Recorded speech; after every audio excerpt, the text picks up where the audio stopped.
Pengen lebih tenang dan fokus, tapi ngerasa nggak punya waktu buat duduk diam berjam-jam. Ternyata ada caranya loh. Selamat datang di Hening Sejenak. Hari ini kita mau kupas tuntas nih 2 cara utama buat melatih mindfulness atau kesadaran penuh. Ada meditasi formal sama meditasi informal. Tujuannya ya, biar Anda semua paham bedanya, terus mungkin bisa nemu mana sih yang paling pas buat dicoba. Oke, kita mulai aja ya. Mungkin bisa dijelasin dulu, apa sih meditasi formal itu? Oke, jadi meditasi formal itu intinya kita sengaja menyisihkan waktu. Benar-benar dijadwalin gitu buat latihan kesadaran. Ini kayak latihan yang terstruktur, di mana kita secara sadar ya, mengarahkan perhatian kita. Bisa ke napas, sensasi tubuh, atau mungkin suara di sekitar kita. Anggap aja kayak sesi latihan di gym tapi buat mental kita gitu. Gym mental ya? Oke, oke. Berarti ada alat-alat khususnya juga dong ya? Kayak jenis-jenis latihannya gitu. Ya, bener banget. Contoh yang paling umum ya, duduk meditasi. Kita duduk diam, fokusnya ke napas atau apa aja yang dirasain badan pas lagi duduk. Terus ada juga body scan. Nah, ini kita kayak memindai sensasi di tiap bagian tubuh. Urut gitu, dari kaki sampai kepala. Sadari aja apa yang muncul, tanpa dihakimi. Oh, menarik tuh body scan. Ada lagi jalan meditasi. Jadi sambil jalan pelan-pelan, kita perhatiin sensasi langkah kaki, gerakan tubuh, simple tapi efektif. Bahkan ada latihan spesifik kayak meditasi loving kindness atau metta. Ini buat menumbuhkan rasa welas asih. Jadi ya, macam-macam fokusnya buat melatih otot perhatian kita. Oke, oke. Jadi kuncinya emang di latihan yang disengaja, terstruktur, dan butuh waktu khusus ya.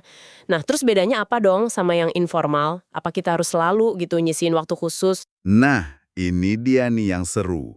Meditasi informal itu justru kebalikannya soal waktu khusus.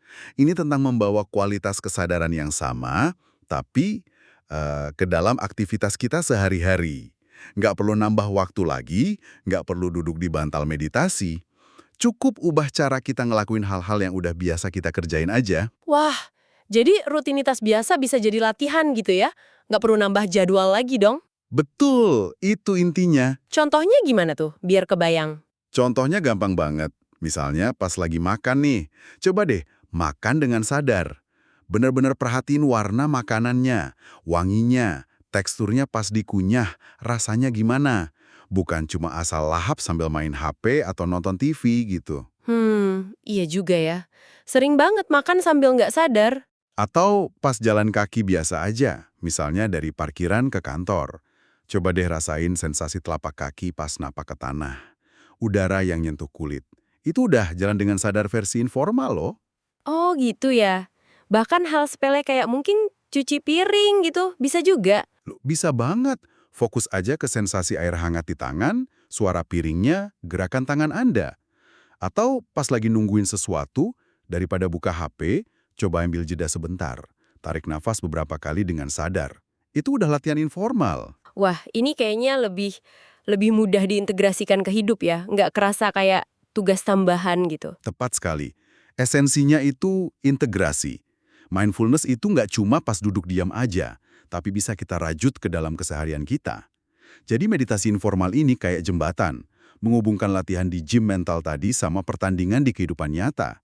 Kualitas perhatian yang dilatih di formal dibawa ke momen-momen biasa. Oke, jadi makin jelas nih bedanya formal itu butuh niat, waktu khusus, latihan terstruktur. Informal itu bawa kesadarannya ke aktivitas yang udah jalan. Keduanya penting berarti ya? Penting banget. Dan bukan buat dipilih salah satu loh. Mereka itu kayak dua sisi mata uang. Saling melengkapi. Formal itu bangun ototnya, fondasinya. Informal itu cara kita pakai otot itu di kehidupan sehari-hari, biar nggak kaku gitu. Masuk akal banget. Jadi saling mendukung ya? Iya, saling mendukung. Yang satu memperkuat, yang lain memastikan itu kepake. Oke, jadi kesimpulannya, meditasi formal dan informal ini dua-duanya cara bagus buat melatih mindfulness dan idealnya bisa saling melengkapi ya. Betul sekali. Anda nggak harus milih kok. Bisa fokus ke salah satu yang paling cocok sama gaya hidup Anda sekarang, atau ya idealnya sih coba gabungin keduanya. Mungkin latihan formal beberapa kali seminggu, terus didukung sama momen-momen sadar informal sepanjang hari. Itu udah bagus banget. Nah, setelah dengerin penjelasan tadi nih, mungkin Anda bisa coba renungin sejenak. Cara mana ya yang kira-kira paling mungkin atau paling menarik buat Anda coba? Yang formal atau yang informal? Mungkin ada satu langkah kecil aja yang bisa dicoba hari ini. Dan mungkin sebagai penutup ya, buat direnungkan juga, jangan-jangan batas antara formal sama informal ini nggak sekaku itu ya. Gimana kalau tiap momen sadar yang kita bawa ke keseharian, sekecil apapun itu, sebenarnya udah jadi latihan formal mini yang terus-menerus nguatin otot mindfulness kita? Wah, pertanyaan bagus tuh buat dipikirin. Oke deh, terima kasih banyak ya udah nyimak pembahasan mendalam kita kali ini bareng Hening Sejenak. Tapi ngomong-ngomong nih, Anda udah ngomek sampai akhir gini kok kayaknya belum follow, subscribe, atau pencet tombol like juga sih? Apa Anda benci sama kami? Bercanda ya. Jangan lupa ikuti kami biar kita bisa terus hening sejenak bareng lagi nanti. Sampai jumpa!